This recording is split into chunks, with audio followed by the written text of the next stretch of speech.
is it? Oh, here we go. Oh my god. Whoa. Yes! This looks wild.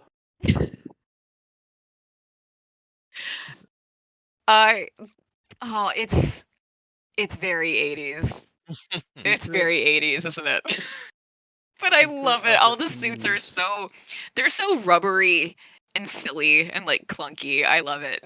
I won't lie. I love the old like 1990 Teenage Mutant Ninja Turtles. They were the first one was good.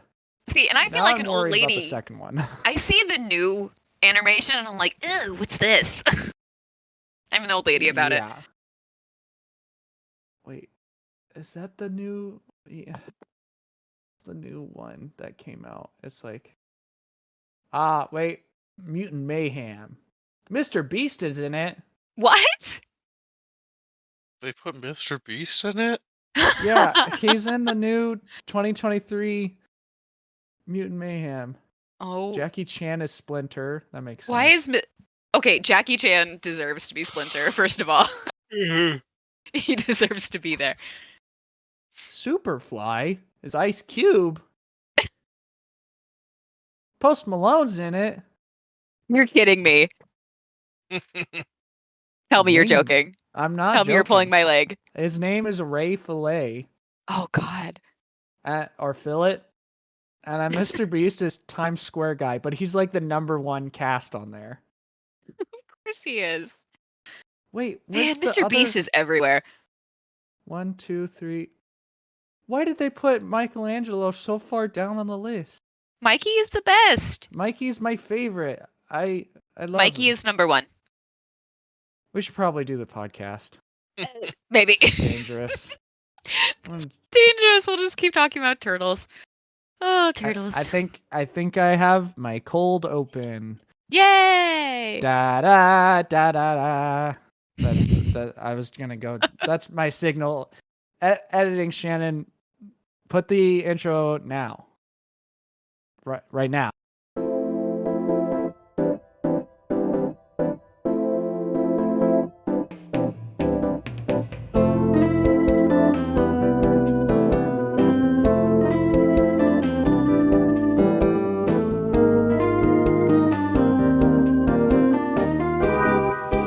This is Waiting for Seconds, the interview podcast where we meet people and ask them who they are and why they are. I'm Shannon Miller, and I'm here, as always, with my co-host, Malcolm. Hey, hello. Going? Hope you're enjoying Helldivers lately. Good game. I was going to do a bit. I thought it was going to be funny. It's not funny. So today, we will be talking with Jordan Hauge. Go ahead and introduce yourself. Hello. Short little intro. I'm just a saucy little gremlin with big nerdy interests and a addiction to Asian food. That's just short and sweet. That is so short and sweet. I don't think we've ever had somebody like round it all up in one. Good. I tried to make it funny. Like I actually planned out like an intro, and I was like, nah, more effect. We'll keep this. Nailed it. So I met Jordan back in high school. She was one of the first friends at Auburn that I had met. And yeah, she's a real one. She's a good homie. I just sucked you right into my trap. So you're stuck with me. Hi. Venus flytrap. Witch. That is very correct. Witch! Burn the witch! Burn the witch! So Jordan, just to break the ice, do you have any cats? Technically, 2. Technically. What do you mean technically? Do you have Do they live with you? Steal them? My girlfriend has 2 cats, and I go. She lives in Portland, and I go down to visit her about every other week, and she's got 2 orange cats named Meowbert and Pawsworth. I love them very much. I love them. They are the chaos children. I had always grown up around dogs, and I never quite, like I knew cat people, but I was never, I never owned one. My family was allergic, and so it was, I know dog personalities, but then the second I started dating my girlfriend, and then I'm now just thrown into just the basket of her house with these 2 cats. I love them very much. Fun. I have slowly become a cat person. I still love my dogs Uh-huh. very much, but over like the past few years of living with my brother and his fiance's two cats, Presley and Regis, they have pushed the dog part of my heart out and the Aw. cat part of my heart, even though I have cat allergies, in. So I'm like, at this point, I'm forced to get a cat. I'm bound to Yep. get one. I had to balance the two because my brother and his girlfriend, I also live with them in our family home, and they just recently got 2 corgis. So I am either at one house with 2, bean-shaped dog children, Bean or shaped. hop over to the other house, and then we got these nightmares that I adore. That's awesome. So I get kind of best of both worlds sometimes, which is pretty funny. Mm. It's good names. I love the Yeah. names. Yeah, the corgis' names are Bobo and Ruru. They were both rescues. They're so precious. I've never not been a fan of corgis. They just are tiny. You can't Tiny. hate corgis. Like, you just can't. Like, Bobo is just shaped like a loaf of bread, and then Is Ruru corgi? is I call him a burnt hot dog because he's skinnier and longer than Bobo is. So he's just the burnt hot dog. Oh The yeah. burnt hot dog. Well, since you were talking about traveling to, you said Portland every weekend. Yeah. Do you like traveling, or is that like rough for you? Because Portland's a far distance. It's It actually seems not like. too bad. For actually my second job I've ever gotten, I was actually a pizza delivery driver, and so I Mm. was used to driving. I was used to being in my car, love driving, but now it's like I don't know. I'm cool with driving, just as long as the trip is under 5 hours, then I'm pretty good on a drive because you can always stop, stretch your legs, get a snack, whatever, and you have your music to listen to in the car, and it's all good. Yeah. Not too crazy. I Well, and you like it. don't have your. We were talking about your coworker earlier who doesn't have to listen, who doesn't like listening to your hate music. Yes. Or so now you get to listen to any kind of music on your way down. I Mhm. do. I can go between so many different extremes. Like I always say that I was raised on Def Leppard and Nickelback, which is basically the truth. So I have a love for both like older rock and older music, but also, newer stuff. But I also used to watch a lot of anime, and I, Mm. of course, K-pop got shoved in my face, and I unfortunately picked it up. So Not unfortunately. That's a blessing, not a it's curse. the brain rot. It's the Uh, K-pop brain rot, I and won't then you lie. get to Yeah. like J-rock and stuff like that, and there's just all the different genres and like even some like I don't know, I think you could call it like hipster folky music that's like the deep south kind of fun like banjo steampunk hat wearing Mm. people. And then I also just I love my metal. I love my metalcore. So it's really just bouncing between the different extremes. Yeah. No. That's all right. Um so more into traveling. Do you like traveling just like below 5 hours, or like yeah, at least 5 hours is like your time to travel? I think it's more of 5 hours if I'm driving. But if it's any other kind of travel like flying or anything like that, it's really great. But even if you're like in the air, of course you still have all the stuff to listen to. But I kind of get antsy on planes after a couple hours because you can only do so much before you're just like, God, can we just land already, please? Please. But no, I love the chaos of traveling because you're always like, oh, like what if I forgot something? Like you're running around on the air like in the airport. Um just all the different aspects of traveling is I think it's really fun, and I think it's a unique experience because you don't really get to do it all the time unless it's, your job and you're flying every single week to somewhere new for a meeting or whatever. My aunt flies between different retirement homes to manage them, and I can't imagine flying that often. So I No. I like the healthy balance um, between all of them. So I really enjoy traveling, but it does become a headache if it's going for a really long time, like the huge Mhm. trips and stuff like that.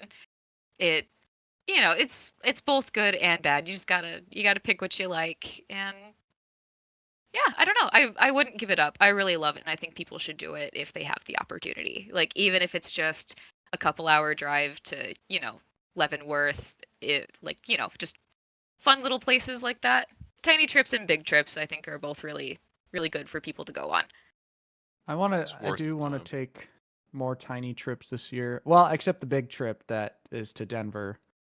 But yeah, I do want to take more tinier trips. So like go up into the mountains, Mm. hour, 2 hour Yeah, drives.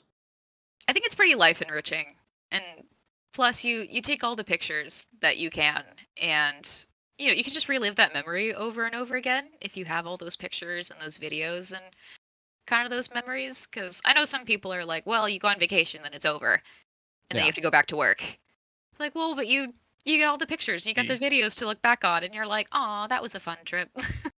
you get some pictures, you put it up at your desk, and now you can, whenever you're stressed, you can think about that time you had a good time. Exactly, to ignore the cloud of work over your head. That's right.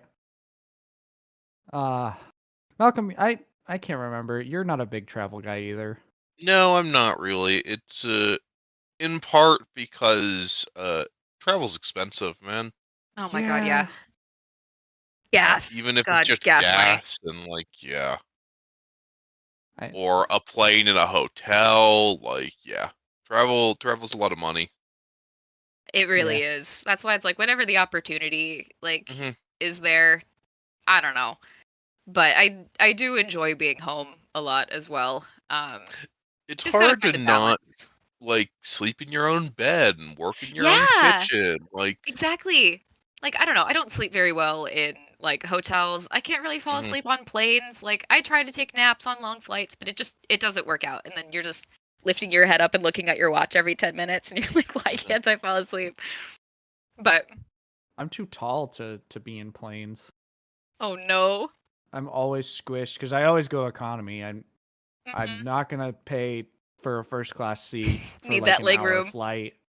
Yeah, Mhm. I need that. I desperately need it, but is it worth the cost? Sit and suffer in the metal box for a couple hours.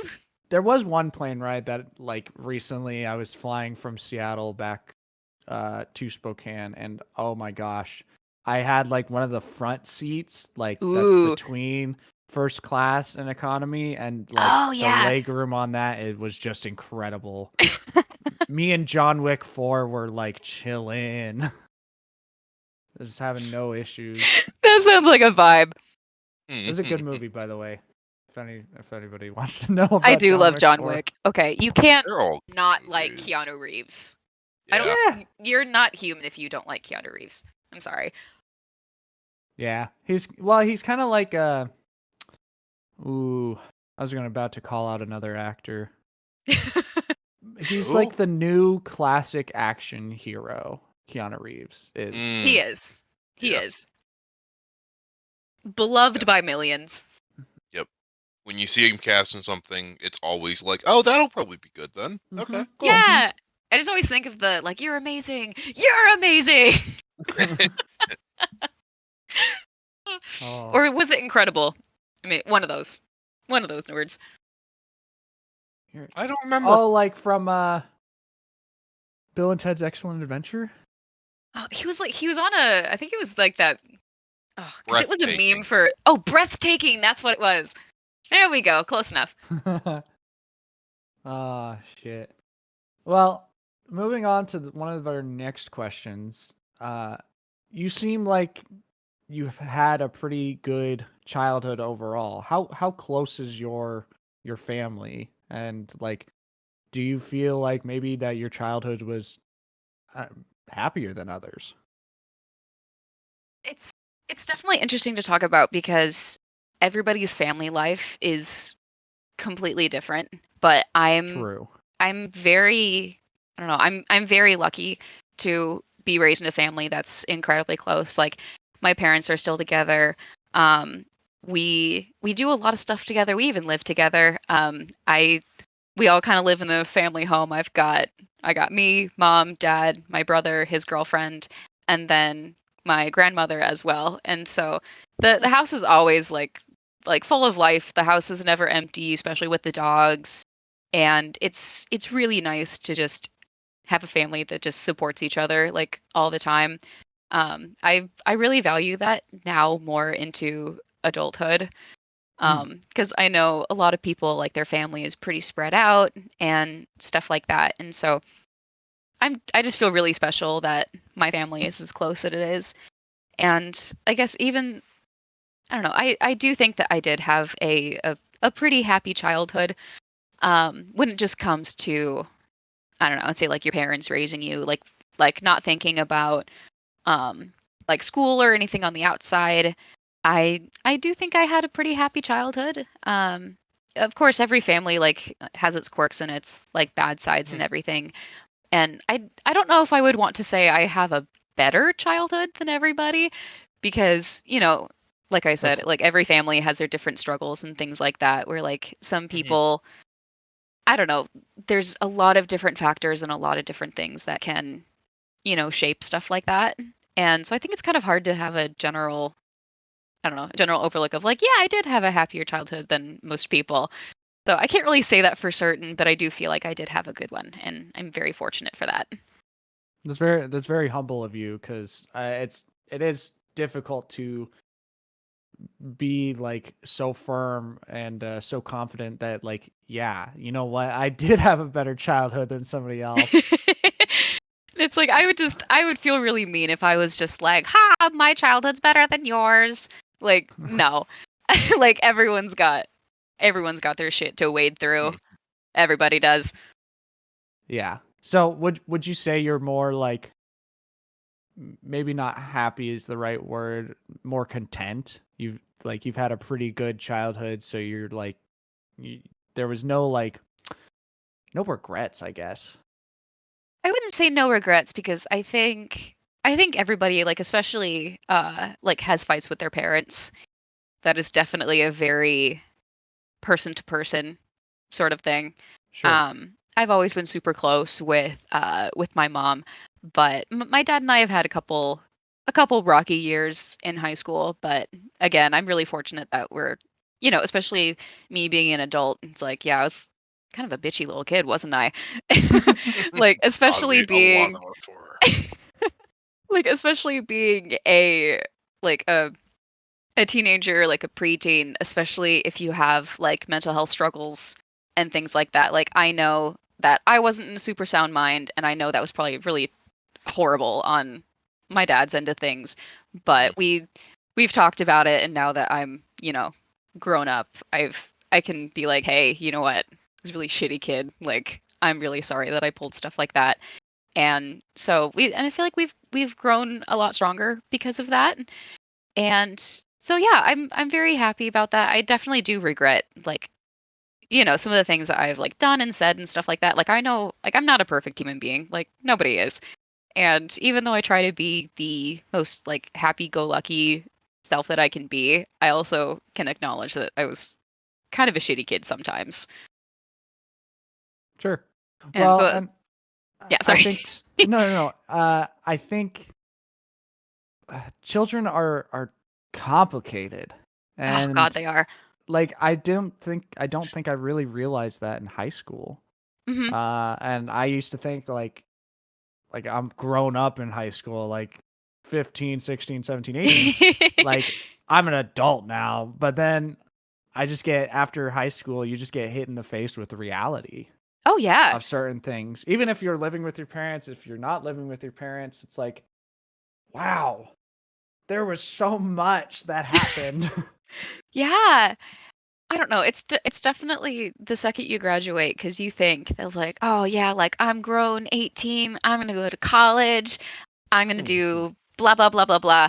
But then now, like me at 23, staring at my 17-year-old self, I'm like, oh my god, I'm an infant, toddler. Yeah. Like, like no, I see teenagers nowadays, and I walk to the other side of the street, like, mm-mm.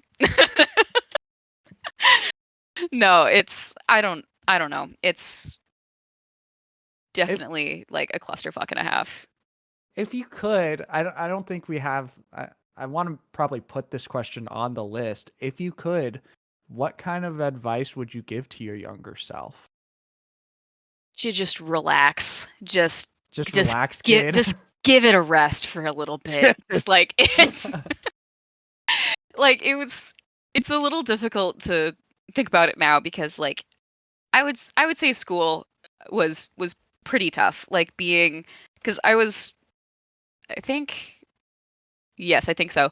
But being like clinically anxious and also being like a closeted lesbian in a Christian school definitely played a really big part on like my mental health wise. And like of course it wasn't my fault to have anxiety, right? That wasn't my fault. I didn't cause that. But also knowing especially like maybe some of my like mentality now or like some coping mechanisms that I've like found out and stuff like that, I would definitely just look at like, if I went back to my like 14-year-old self and be like, okay, you're not like as quirky and silly as you think you are. Like because I definitely as a kid, I definitely was like, oh, like I'm so silly. I'm so different from other people. Hee hee. But then also took that to a really deep level. So I really wish I could just shake myself and be like, just chill. just just give it a rest. Nothing is life or death. Like it's not like you're not going to keel over if like you do something wrong or stuff, just things like that. I would just tell myself to just chill.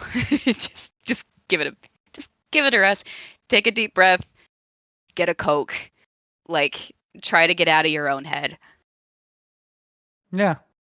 No, How do that's you probably. think that you got from that point where you were so in your own head to a point now where you are able to reflect and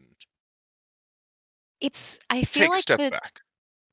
I feel like the difference is more also just maturing first of all Yeah, because like and brain got I more.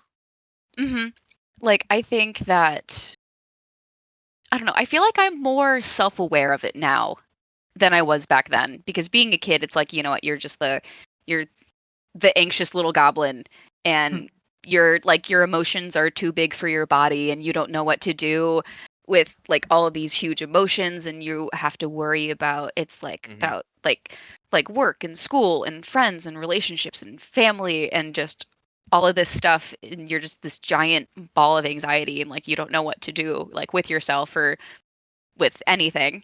But then even if I'm still in my head a lot and still a very anxious person, I can now kind of try to get out of like kind of kick myself out of that mentality for a bit, be like, okay, let's just look at all of the facts. Let's not get too antsy over this. And I'm just more self-aware and can kind of check myself a little easier than I was when I was a kid. Like now I can actually stop myself, be like, okay, cross that bridge when we get to it. Don't jump down the rabbit hole of 18,000 different ways that things could go. Of just, yeah, I think I'm just more self aware of it now. And so it's kind of easier to identify and manage. Like, even if it's still like just as difficult to like keep emotions in check, Hmm. I can, more see things more like subjectively, like now as an adult. And especially since I've gotten into like therapy the past year, and that has helped incredibly. Like I really think everybody to some extent just have just somebody neutral to talk to about things. Like my therapist half the time she stops me, she's like, "Okay, you're going down the rabbit hole again." And she can be like, "Okay, let's just reel it back." And she can actually kind of like identify like the things because she like understands like the catch in in my brain, I guess, Uh-huh. if that would be a good way of saying that. And so I think it's very important to, I like have therapy or have medication or just stuff like that. And I'm more aware, a little easier prepared, even if it's still just as hard to deal with it. Do you think part of it is that you're not having to deal with the social anxiety of high school? Yes, yes, yes, yes, 100%. I feel like there's a lot more, like no matter where you are, there's a lot more judgment in Mm. high school. There's Mm. so many more eyes on you, and just every High time you, schoolers are shitty. yeah, and every time you go see Fuck high anybody, schoolers. yes, slay. But it's just like there's so many expectations, there's so many eyes on you, and every Yeah. time you even step out of the high school, people are like, "Oh, what are you gonna do after high school? What do you want to graduate with? What do you want to do? Mhm. Like, are you dating anybody? Are you da da da da da?" And there's 18 million things that people are asking you and expecting of you, Mm. both like academically, socially, like in every way. Basically, everything you do is like watched to a certain degree, and so just that in itself adds just a whole nother ball of anxiety. And but being an adult and like being in the workforce, being, more detached, I guess, if, Mm. fellow coworkers, fellow people, whatever, are, judgmental, you can basically be like, hey, you're not my boss, go talk to my boss about it, Uh-huh. like this isn't my problem.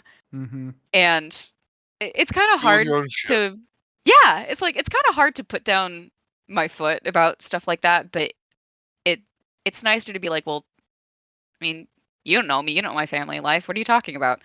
But in high school it's more just like, oh my god, like, oh my god, everyone's gonna hate me, why am I doing this, why am I, and and then you explode. Yeah. To be The fair to sa- high schoolers, it is a stressful fucking time. I mean, Oh, the amount incredibly. of yeah. major life choices you have to make at the age of 17, It's nuts. it's fucking nuts. It's Like, nutso and yeah. really unfair. It And really is. I really wish that I could just go back and just like, I don't know, get like a megaphone at the high school and be like, okay, you're not going to die if you don't get good grades. Like Mhm. like your grades are not life or death. I Okay. thought they were, and thinking like, I don't know, I think back about like me being in high school, and I think about, well, like what if I did like this different, this different, this different, like would I get better grades, would I have gotten a better placement in this? And it's like, well, you also, I just got to give myself a break because I was a kid. Like I was a Uh-huh. child that had a billion things to be anxious about, and so I try to give myself a little bit of slack on that Mhm. front. Hmm. Yeah, that was a whole ass child. Like an actual toddler. Yeah, but it's Uh-huh. it's also so weird that it was only like 5, 6 years ago. Yes. Like, why? Why The, was I the that silly? I know the passage of time is crazy. Like I was talking to I went over to Underhill's house, Mm. and we were just having dinner just talking, and I looked at him and I was like, was I super annoying in high school, like what I'm remembering myself as? And he was like, nah, you're still bouncing off the wall like usual. Like, oh, okay. Just used to being the crackhead kid, but I apparently wasn't as cringy as I thought I was. But To be God, fair, teenagers are teenagers. a lot of kids are crackhead kids. Yes, that's fair. And the wise words of My Chemical Romance: teenagers scare the living shit out of me. Even Sure. me as a teenager. Ours. Like teenagers are scary to teenagers. Uh-huh. Yeah. So it's just Ah, that time in your life, there's just so much pressure and there's so much going on. It's just a nightmare and a half. yeah. Even the difference between the 4 or 8 years of like elementary school and middle school, not as much pressure. Then it's Yeah. high school, and those 4 years are feel like the most important years of your life, and they're not. Yeah. It's Really like that's why not. it's just so stressful. You have everybody telling you that, you need to do this perfect, and like especially because you get overwhelmed in high school because like I know some kids is like their parents want them to do like a sport, another extracurricular, along with like all of this other crap, and it's like you get maybe an hour to yourself Mm, every day, mm, and if you're in private school like we were, you if you had church going parents, you had to go to church every Saturday. And mhm, so Sunday was like, hey, you need to do all of your homework and anything ketchup related. And then you have to go to bed at 8:30 and get up for school at 6 a.m. Let's go. Like, yeah. no, that is so much. That is so much for a teenager to handle. Hey, teenagers, if you're listening to this, just relax. It's like you're Like, good. You're you're good. fine. Just try your best. That's literally it. It is so stereotypical, but that's it. Just do your E- best. It's not that big of a deal. Everybody tries to expect things from you, which sometimes is understandable, but don't worry about the expectations. Just worry about you and just getting through the day. Yeah, just as long as like you're good at the end of the day when you go to bed, it does not matter. It's not that big Mm, of a deal. mm. And Ah, plus, you can always like go back to school if you want to. Like if you decide not to do college after high school, which a lot of people kind of shit on, but I I felt that college would be overwhelming directly out of high school, and the pandemic ended up hitting about the time I wanted to go back to school, and I just joined the workforce after that. It is not shameful to not go to college. I No, promise. no, it really isn't. Most of the ah. people you're going to meet out in the world either didn't go to college or went to trade school, technical school. It Yeah. it's not a problem. Malcolm, I And do have to ask, do you wish that you took a year for in between college and high school? No, because what No? I did, I don't know that I fully explained this on air before. Um, I had my college experience completely paid for by my high school. oh wow. God, you're Yeah. so cool. That's I amazing. love you. And if I had taken a year in between, that would not have been able to happen. So I'm completely debt free. I'd never had any problems with debt. If I did, if I did take a year, I probably wouldn't honestly have gone to college because I don't think I'd be willing to take on that Yeah. That's fair. expense. Huh. Yeah, that's totally fair.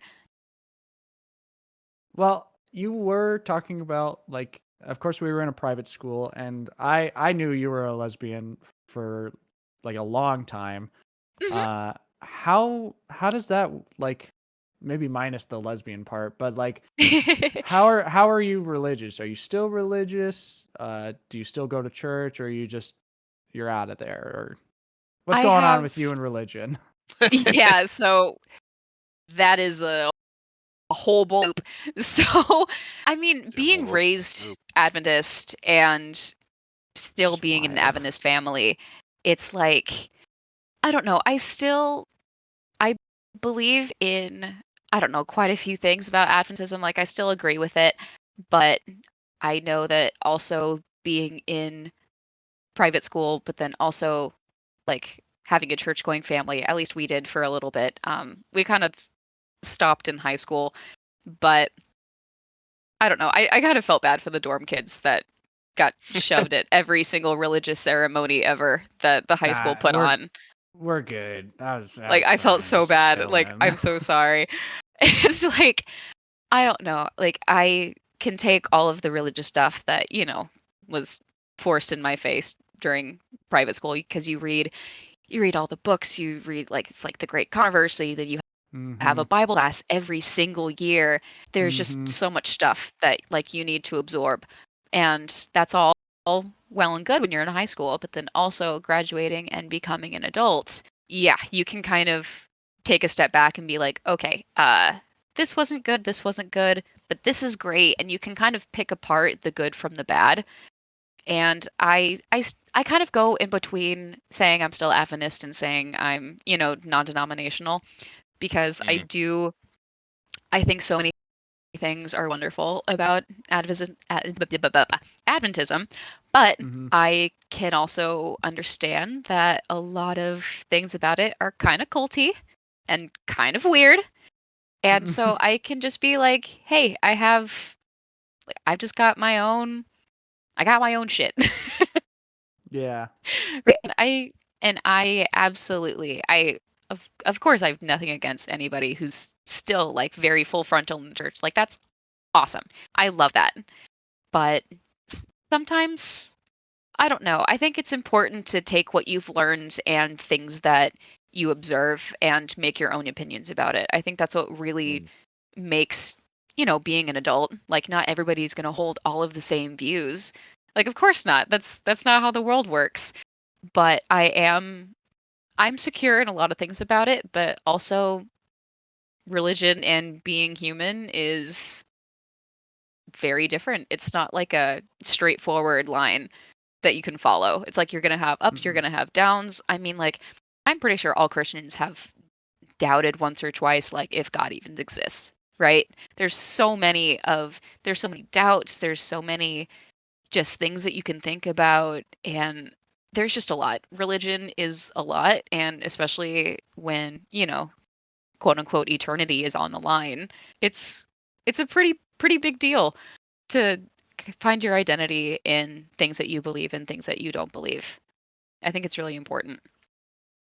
Now, with Adventism being like kind of against any other sexuality hmm besides like heterosexual, how did that go about for you? I definitely, the thing that's unfortunate is that I kind of had to learn not to trust some people in the system, because I'd want to be open and honest and, mention having a girlfriend or something like that. And it Mhm. either gets, ignored or shut down, or it's just a phase, that kind of a thing. I cannot tell you how many, like, oh yeah, you'll change your mind when you're older, you'll find the right man, and just stuff like that. It's like, oh yeah, you'll want kids, you'll find the right man, I promise. Like, you're just a teenager. Like, okay. Like, I'm not gonna name names, but I did have a faculty member tell me that she thought being gay was a choice. And we basically had a really long conversation, and that was not very fun. And so I thought, especially that Adventism, especially because I think the little sign outside of the church, it says everybody is welcome, and Mm, it did not feel that way for a very long yeah. time. I had to be careful who I told, who I didn't tell, and it really added to the anxiety of it. And especially because, like, especially being like a young little baby gay, like, you can mention to somebody that you have a girlfriend or whatever, and instead of it being like, oh, ew, gay, it's like, oh yeah, lesbians are hot, like, can I watch? Like, no. Like, oh, no. It's a very strange conversation to have with people kind of like that. And so I really do believe that, I mean, it's if being gay was a choice, I would not choose to be gay, because it is so hard. It is just so difficult. You find your community and you find who you are when you finally are, confident that you know what you want and things like that. Like, I, for one, like, I knew, like you said, just like right away. Like, I knew I was not interested in boys, and I had to, like, almost force myself to try to like boys. Like, I had to be like, okay, no, like, Ooh. okay, this boy is cute. Yeah, yeah, yeah, yeah. I can totally have a crush on him, definitely. But then I was actually looking back at some of my old, like, school photos. I was pointing out that my sixth grade picture, I was like, why do I look so pissed? And I was just making a joke about it, and my mom kind of leaned over my shoulder and she was like, yeah, because that was the grade you tried to convince yourself you were straight. And I was like, ah, yes, that makes sense. And it's like, I just look like I want to murder whoever was taking the camera, whoever was taking Yeah. the picture. Yeah. So I really do. Like, I just, and any little baby Christian gays listening to this at all, you are not a sin whatsoever. What you want is completely natural and human, and you deserve to be with whoever you want and whoever gets to make you happy. Like, don't let somebody like smack you over the head with a Bible and be like, yeah, well, Sodom and Gomorrah, rah!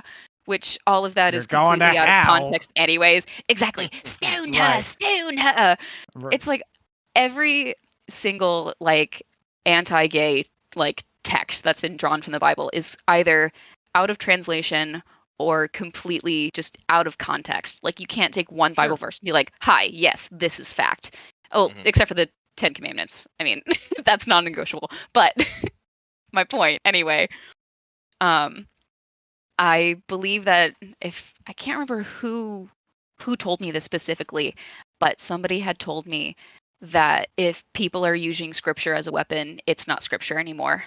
Like, if it's being used to hurt people, it's not God's word anymore. And that's really stuck with me for a really long time.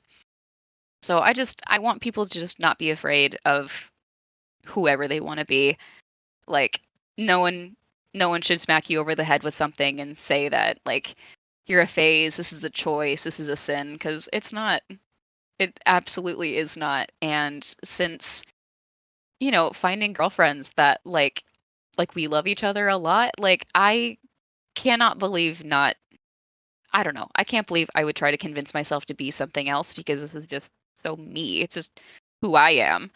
Mhm. Yeah. And having all of that, all that religion kind of surrounding me and being very anti stuff like that, it was really hard for a little while. It definitely, affected my mental health and my schooling and everything like that. And I just really hope that any little baby Christian gays out there have good support groups and people that love them, that can just really support them and help them through all of this absolute garbage that's called reality. Like, I wish That's everything was easy, but it was not at all. you still hit And it me won't with. be.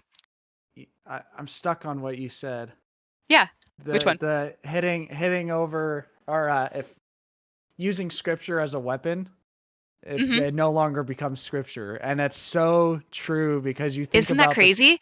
you think about when Jesus like stormed into the Pharisees' temple and Yeah. like threw tables around and was very like, it's described as him as like very angry and upset, like, because that's what the Pharisees did. Yeah. Oh, that's, you know what? That's a good one. I thank you for that. One for the books. One for the books. And I actually, this has been like years and years and years, but when I was trying to, solidify that, like, being lesbian and a Christian at the same time, like, was okay.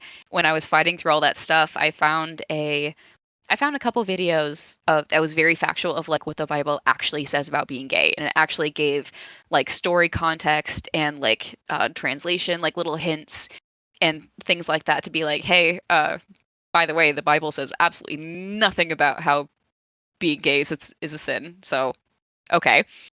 And I made a comment on there, just something along the lines of like, if you're using scripture to hurt people, like, I don't fucking care what you're trying to say. It's not scripture anymore, and it's incredibly disappointing. And I got so many like hateful replies to it, to the point where it's just like, I'm not even going to look at this anymore. Mm, And a lot of people were like, well, like, what would your pastor say about you swearing like that? Mhm. Dude, like, that is the least of your worries. But like, anyway, just watching those videos and just being, I don't know, just reaffirmed that I wasn't wrong to be the way that yeah. I am. So that was Right. always helpful to have resources like that. Wow. Huh. And it was a little, That's, little you know cray what? cray, That's huh? not, well, it's not crazy, but like it's interesting because usually I just have learned about horror stories when it comes to sexuality and religion, Hmm. and usually most of the time people who are in the LGBTQ plus community step out of religion completely Yeah. because they want nothing to do with it. So it's interesting to hear it from somebody else's perspective who did not have a horror story necessarily. Yeah, and, like, luckily, I never had to do just, like, oh my god, like, conversion therapy and all that Oh my horror god. show, but Yeah. I know, it's definitely I get really, really sad when I think about, people who are, like, gay or trans or whatever, and they're basically chased out of the church, and they're like, "Well, like, God doesn't exist because, like, why would he let this happen to me and let these people be so mean Mhm. to me?"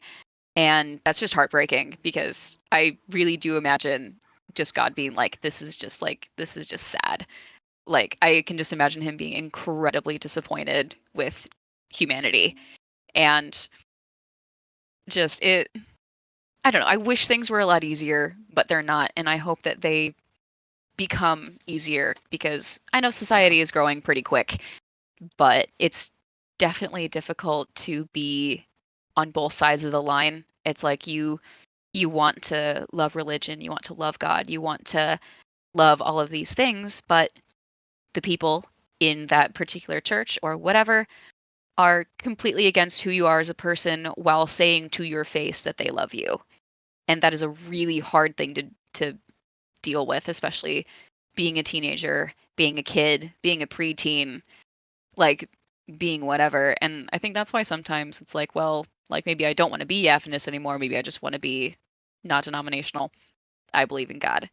Just it's difficult sometimes to be associated with people that would be so hateful. Right. And it's like, man, like I want to be there, but I also don't because you people are gross sometimes. So it's just a lot of back and forth with like how I feel about it and just, kind of things like that that kind of a gist. Yeah. Well, and me personally, I think that is a big part of Christianity, specifically just a personal relationship with God, is that back and forth Yeah, to question God and his ambitions or what he wants for me or what stuff like that. I And think it's an incredibly healthy thing. right, and to avoid people who are casting judgment on you is probably the best way to go about it. I mean, you people Hmm. can share in the love of religion, but as soon as, like you said, as soon as it's used against you, Yeah. like it's takes a turn for the worse. I don't know if Malcolm, you haven't really experienced any of that, have you?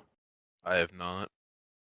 I Yeah. have never really been religious. My only direct experience with religion is my grandparents, Okay. who all are very accepting, at least of me. I don't know about anything else of them, but like the church my grandma goes to is very like everyone is accepted, at least on the face.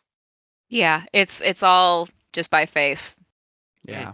I don't know how deep that goes. I don't know if that's true and honest, or if that's a little bit less than they would make have us believe. Yeah, Sure. and it's kind of difficult because like not even just thinking about religion, but like mental health in general. It's like you can have like these 18 people just building you up being like, "Oh, like we love you, we support you. Here's all of these wonderful things that get tossed at you." And you're like, "Wow, okay, maybe it isn't so bad." But then all those 18 people that are lifting you up, it only takes one person on the negative side just to knock Hmm. you back down on your ass. Hmm. And that's why I wish that those hateful voices weren't just so loud. It's like you can have an amazing support group, but the second someone's like, "Oh, pff, that's a phase. What are you talking about?" It's like, "All right, back down the toilet we go." Do you think this is also true for not just in religion but society in general? I do think so. I really do. Like, yeah, of course, like the church is a big thing, but not everybody is religious. Not everybody goes to church. All that fun stuff. Mm. But even just society as a whole, like, of course, like being gay is nothing new. Like, obviously, but the past, I don't know, couple of decades is like the LGBT like community being more visible, I guess, because less people are afraid of coming out. But that also doesn't mean that, if you go on like any social media site, and you'll find so many people being hateful towards, that group of people. That's just heartbreaking. Because well, what foundation do you have? Why do you not think this is a good thing? And they're like, oh well, I just think it's wrong. I just think it's unnatural. It's like, dude, this is 2024. Like, chillax. Like, we're not affecting your own personal life. You can just sit down, sit in your chair, please. Sit in your corner. Yeah. No, I think that's very important to discuss, like, that bit of it is like, I'm not involved in your life. It what does it matter what you think of me? Like, don't worry about it. It's not you. Yeah, exactly. I don't know. I just wish people would just, take their head out of their ass and just be like, "Hey, like, this stuff, it's not affecting your personal life. It's not hurting you. It is some rando on the internet 25,000 miles away from you. It does not matter. You don't know them. They don't know you. There's no point in you being a bitch about it." Yeah. Yeah. Well, since we are getting to coming to a close, I think I'm going to ask you one final question. Yes, sir. It could be a simple one. We'll just see how it ends up being. But if you could know how you would die, what would you do with that information? Oh my God. So I think that would absolutely depend on how I'm dying. It really matters how I'm dying. Like, if I'm either dying of like natural causes, or like, am I gonna get shanked in an alley? Am Ooh. I gonna like get in a car wreck? Like, what am I gonna do? I feel like that knowledge kind of by itself, I don't know. There's a lot of stuff that I could do. It's like I could just, hmm. See, here comes the rabbit hole thing again. There's 18 million things that you could do with like that different kind of information. Like, maybe, oh, actually, this is a little parrot question back. But if I knew how I was gonna die, could I change it? Or is it just like, hey, you're gonna keel over here. That's it. Like, am I gonna be able to avoid my death if I knew? You know, I'm gonna I'm gonna say no. You wouldn't. Okay. You wouldn't be able to avoid it. I think that's the purpose of the question, because technically you could always, like, even without knowing how you would die, you could always avoid trying to die. So like True. Grand Canyon, True. you absolutely have the possibility of accidentally tripping and falling down the cliff. But if you're behind Yes. guards, that percentage is significantly reduced. So to That frame is. the That question is. better, like, without any, like, you without being able to change it, what would you do with your potential death? Also, I imagine this involves like when you would die. So maybe you have Probably. like an ETA, your Okay. estimated time of arrival of your death. Okay. My dump into the abyss. All right. So Yeah. I think more of this might just be, I don't know, because I think I would just have everything in order. Like, I would put away, like, I would make sure to tell everybody that was like, everybody that I loved them, that like, oh hey, here's like the one secret I kept from you for 12 years. By the way, here's the here's the story of that. But I don't know, like, making sure like money in my account would be like either donated or given to family, um like who some of my like belongings would go to, or I don't know, I just kind of things like that, more of like life finalizing things to do, I guess. um I, I don't know, I can't really think of any other creative way to really answer that. It's more just like I gotta cross my T's and dot my I's so I don't, leave this world unprepared. But I guess that's basically how most people go anyway. So Yeah. I don't know, it's a bit of a loaded answer. Um, I don't know. I feel like in that moment I would be blessed to know the hour of my death, just so I could. I don't know. Mhm. I don't know, my brain is kind of short circuiting. So that you could make everything be sure the world without you is Yes. comfortable. Yes, Is just what you care about. making sure like no regret, no last words are unsaid. Yeah, it's like I feel like that's also a giant like fear of just like what if I just like keeled over randomly tomorrow? Like what am I gonna do? What are people gonna do like with my stuff or like how are they gonna react? Mhm. Or kind of I don't know, things like that. So I would just really want to just be secure in what I'm leaving behind. Sure. No, and I think that's probably a natural fear because I think it's more scientific is our brains just don't they cannot comprehend what happens. Yeah, Like exactly. especially like we can know like dead people. Yeah, like somebody's gone. Like we're not it's a huge process. Like we're not going to be able to talk to them ever again, stuff like that. But like knowing like your impending doom at some point, like what are you supposed to do with that? And Honestly, can I don't know, man. Accept it. Try to accept it. accept it. Well, Or you have to. I mean, like, especially if you know you're gonna die. I think I still have that fear every once in a while. mhm, Mostly not because of like I think I'm okay with dying. If a situation like puts me to death, I'm okay with that.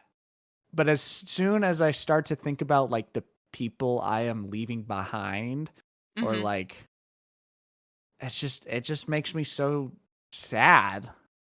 Yeah, That's really the yeah. hard part, right? Is like what happens to my pets? What happens to my family? Yep. Yeah.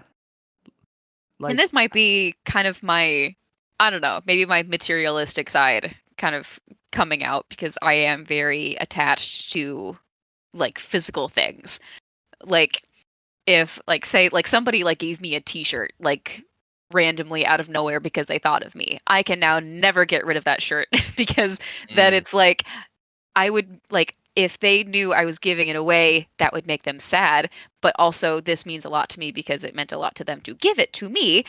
mm, So I'm never getting rid of it. And then I just make a pile of all this stuff. And like I'm thinking about like I play a lot of video games, I write a lot of stories that I'm like, "Oh my god, okay, so what am I what am I going to do with all of my gaming history and like oh my god, all these stories that I never finished like I need to like give them to somebody to finish or like just like publish them the way they are. And what am I going to do with just all of these like very physical monetary things? mhm. That is definitely part of that almond cluster over there. there's a big almond cluster. I didn't even think about my video games. Hmm. And now my Exactly. Like we were just talking about before this like my World of uh Warcraft stuff. It's like I've been playing this game for so goddamn long that it's like I can't just leave my account in limbo. Like what? That's crazy.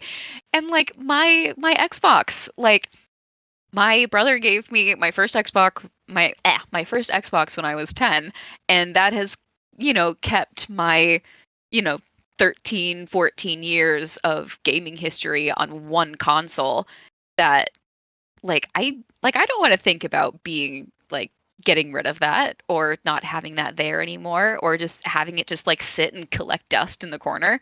mm, Like no, that's something that I worked really hard on and I'm really proud of it. I wouldn't want to, leave it behind just to mhm. rot. Like that would be horrible. Almost like you want to be able to be immortalized in some way, shape, or form with your Basically. stuff. Like truly like the thought of you or the memories of you are never gonna be disappearing. Almost. Yes. There's always gonna be a bit and piece of you for everybody you ever cared for. Yeah. And it's I don't know, it's also kind of comforting to an extent to be like, well, I'm leaving people with all of these like these things, all of these memories, and so I don't know. It's an absolute just gray area of like being okay with leaving or not being okay with leaving, and God, yeah, just all of that stuff. Yeah. It's also just something we don't really think about. No, and it's scary to think about it. Like Yeah. even when we were talking about religion, you start thinking of all of the goddamn like am I going to heaven? Is there an afterlife? And you get Is there a through hell? all of that. It's like, am I going to hell? Oh my God. And then you get down that extra rabbit hole and you never escape it because you can just think and think and think because there's no, I don't know, there's no concrete, factual, scientific evidence of things. And so you go with your belief. I feel like just at the end of the day, it's what you keep in your brain. Yeah. Wow. Gosh, I know, it's monumental, huh? impending doom. There's just no good way to go about it. Even Not if I really. was, it's the same impending doom. Even if I knew what was going to happen, Yeah, it's just scary either way. I never thought about that. If I knew how I was going to die, it's still impending doom. It is. I have the knowledge I will die at some point. Mhm. Ah, I mean, hey, if you throw the Adventism in there, maybe you won't die and the second coming will come before then. hell yeah. Checkmate. Checkmate. Checkmate. Or Line I and just sinker. get reborn and be a frog for my next life. It's like I don't know. Then I have a question for you guys. If you were going to die and come back and be reincarnated into something, what would you want to be reincarnated as? That's a big question. A frog. Frog. Frog is For always a I good real? just want to answer. be a little fucking dude on a lily pad. That sounds like a good vibe. You just want to be sitting and chilling in your bog, 100%. Yep. I don't think I want to be a creature. I think I would want to be a plant. I'd want to be one of those big old red oak trees. Not red Ooh. oak, redwood trees like in Northern California. Oh, those are And just huge. like stretch up into the sky and just like look all around. And like those boys live for like hundreds of years, so there's a lot of They thinking to do. do. A lot of people to see, a lot of seasons to see.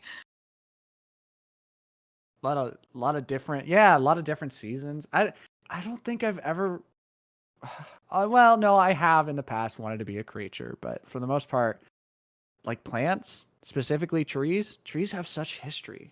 I wouldn't mind being like a willow tree either, like in somebody's backyard. Oh, And those so are so pretty. I get to see like the people coming and going from my yard.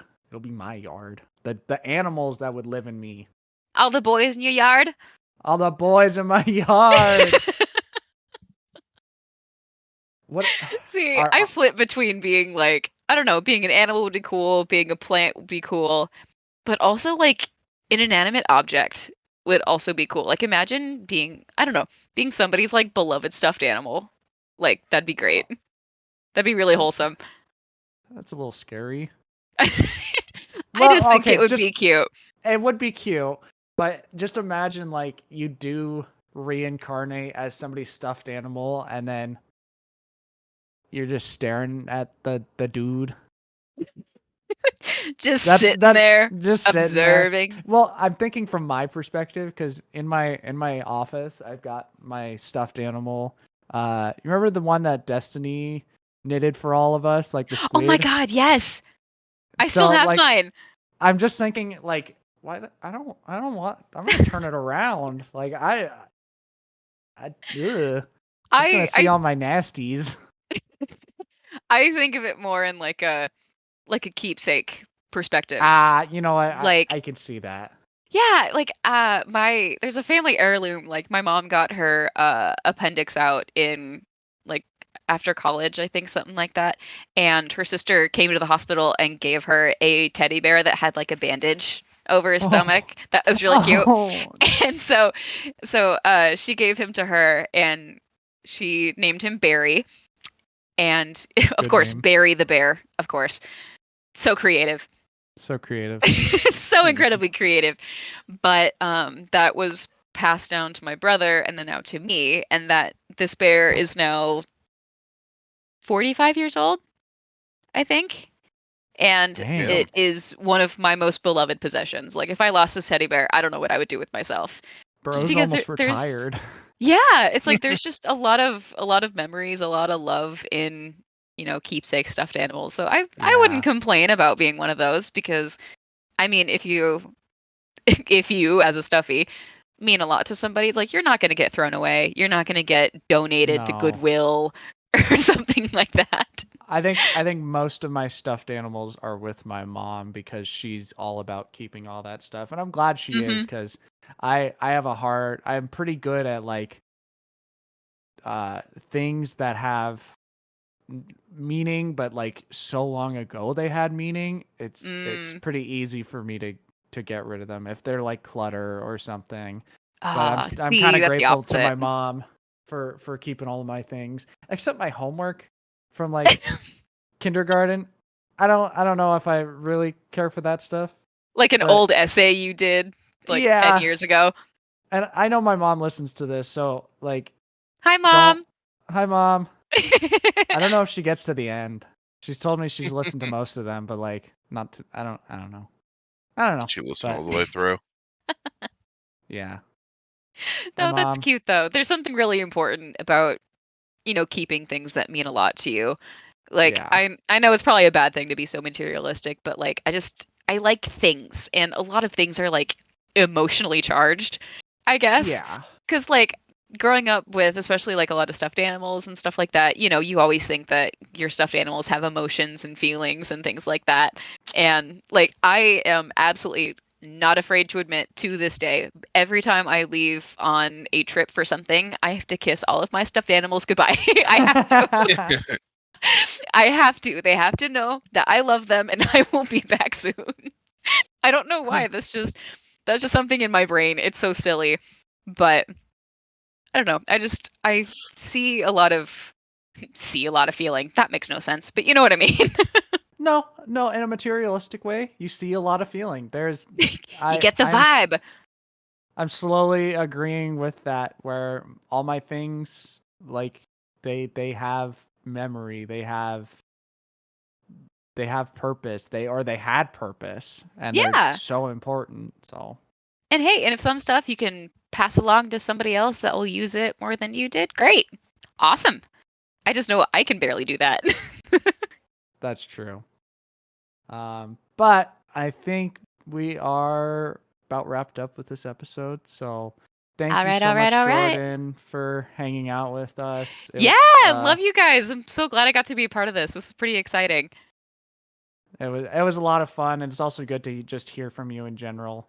Yeah, totally. I was so happy when you reached out to me. And I love that Shelly's doing well. Love her. Yeah, talk about Barry, talk about Shelly, the tortoise. Little Shelly.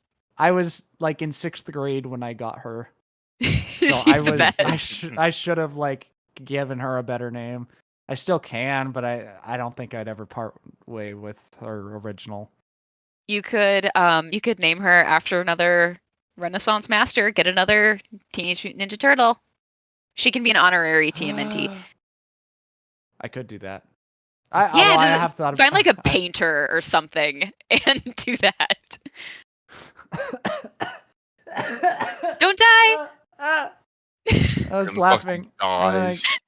I swallowed. Anyways, You swallowed joy. housekeeping stuff.